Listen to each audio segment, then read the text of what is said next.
Hi guys, so today's going to be slightly different from my usual content. It's actually going to harken back to pretty much what this vlog was when I started, which was kind of like an advice column. So I got a message on Twitter today from a guy named Gavin who's trying to be a freelancer and probably to branch out into full-time freelance. So and he's having troubles, he's struggling to get going as a freelancer, and especially through a site like Upwork. So I wanted to make a video about how you can make it a bit easier on yourself, and basically just some tips and advice on how to really break into this business, because it's not easy. And even when you've been doing it for a while now, I've been going at it for like 2 years, and it's tough. It is not an easy job, and you have to be really dedicated. That's actually the first point, really. You have to really want it, because it doesn't have the same kind of security that most 9-to-5 jobs do. And you have to really be dedicated to the idea of being your own boss, having your own hours, all that stuff. All those benefits that people talk about, being able to work at home in your underwear all day, those come at a pretty heavy price. And for the most part, that price is the fact that you have no job security whatsoever. Okay, here's the actual first thing, and I see this all the time when I'm bidding for jobs on Upwork. A lot of people seem to think that the person who is the best qualified for the job is automatically going to get it, and that is simply not true. Upwork is very much a betting game, and you really have to play the field a little bit, and you have to kind of understand a little bit about human psychology when it comes to trying to nail the perfect job pitch. Because that's where it all starts, really, is pitching the job to a potential client and saying, listen, I can do this better than A, B, or C, or I can add this for that reason, or whatever. And that's what it comes down to. It comes down to how much can you as a freelancer add to what the client is asking for. And that leads me nicely into why they should hire you over someone else. Let's face facts here. Upwork is saturated with people who can do pretty much what you can do, regardless of your field, and probably for a lot cheaper. It's just the way things are. How do you get around that? Well, for me, I make sure that I express genuine interest in what it is the client wants. If someone is really particular in telling you exactly what it is that they're after, and they're sharing their vision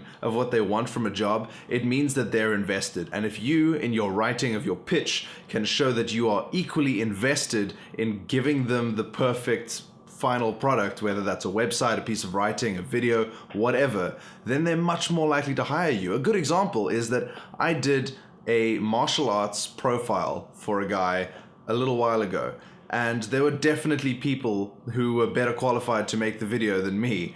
But in my pitch, I mentioned that I have done a few years of martial arts training, and couple that with my experience as a video editor, I could probably get you the best bang for your buck in terms of how to edit action sequences, because I have a vague understanding of what, the moves are, and the throws and the chokes and all of that stuff. And this guy was so impressed by the fact that I had some martial arts background and could speak to him in a way that made more sense to him because we had similar backgrounds. So I got the job over 20 to 50 other people who may or may not have done a better job. And that's one of the big lessons, is that you have to remember that clients are people, and you have to connect with them and connect with what it is they want in order to nail the pitch, really, because that's what it comes down to. You have to sell yourself. And for a lot of people, that's really difficult, especially for the kinds of people who tend to be the ones who want to work from home, the ones who are maybe a little bit socially awkward and don't want to work in an office block because there's too many people around. I know that's one of the things that pulled me away from it. So when attacking the psychology of a client, you have to think about how you would want it presented to you if you were the person saying, listen, I want a website made, I want something written, I want a video made, I want an animation, I want some game design, whatever. If you were the person who wanted that, what would you want to hear from someone that would make you feel safe in spending money on hiring that person to make that thing for you? And it really is a little bit of getting into the client's head, but it honestly is one of the best lessons you can learn for being successful on a platform like Upwork, to stand out from the throng of people just clamoring for the jobs that you honestly feel you deserve, and in some cases you really, really do deserve. Because it's such a shark tank, you really have to be able to set yourself apart, and it's just tapping into that human element. It really goes a long way. Oftentimes, even more than being the most qualified or the one with the best, work feedback or strongest portfolio, if you can connect with a client, you're probably going to get the job. Connecting with the client is what you might call my silver bullet. It's my ace in the hole, card up my sleeve, whatever fancy word or phrase you want to call it. It is the thing that works the best for me. But that is not to say that you don't have to lay a lot of groundwork first. For example, if 50 people see this video and 50 people start using this technique, and one of those people also has a strong portfolio, that person is that much more likely to get hired. So you have to put in the work from every possible and conceivable angle, because it just makes your case that much stronger every time. It's part of what is essentially a three-pronged approach. You need a portfolio, you need at least one or two clients just to show that you're not a scam artist, and you need to be able to connect with your clients. The connection is always the most important, but those other two will really help you along. Now, this next piece of advice might seem a little contrary to a lot of what you hear about being a freelancer, but in my experience, it has worked a lot better. So everybody always tells you that you need to be incredibly professional. And to a degree, that's true. The relationship you establish with a client starts with your letter.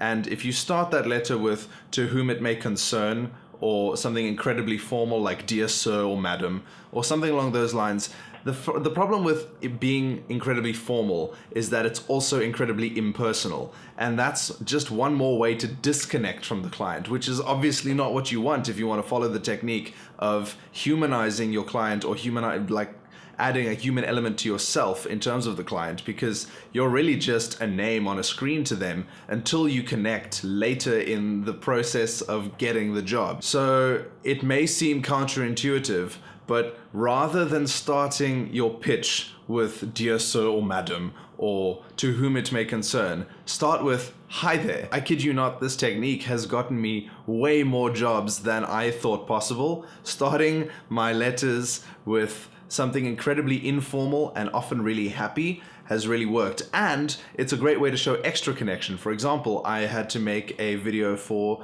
a wedding montage, right? And I started the video with all caps and a bunch of exclamation marks going, "Congratulations."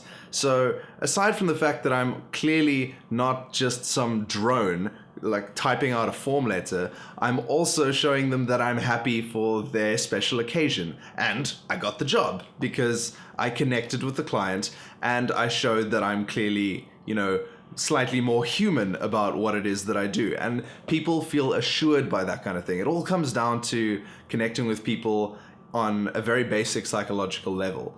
And the do's and don'ts and the stuff that I say here, it all just fuels into connecting with people. That really is the final message. Okay, so let's condense this down a little, because it feels like I've been talking for 3 hours.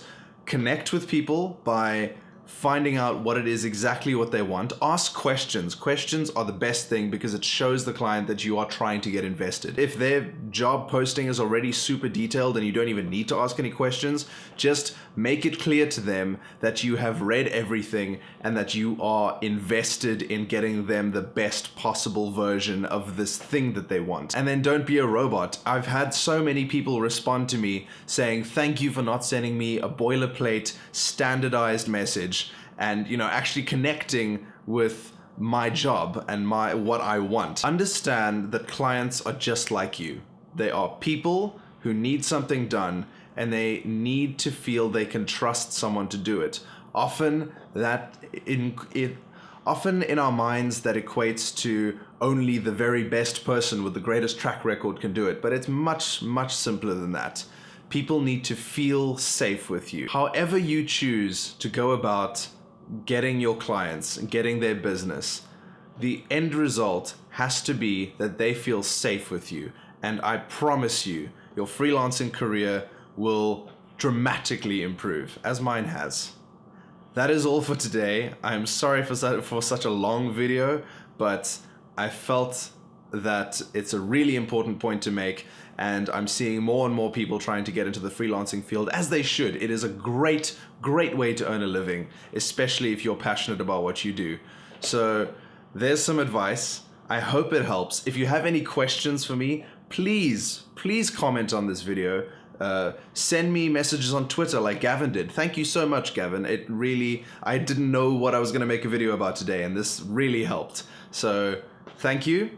Thank you all for watching. Please like, share, subscribe the video so as many people can see this as possible, and the freelance community can really pick itself up, because sometimes people just feel like it's being dragged down by terrible standards or by bad platforms or whatever, but we can always improve it.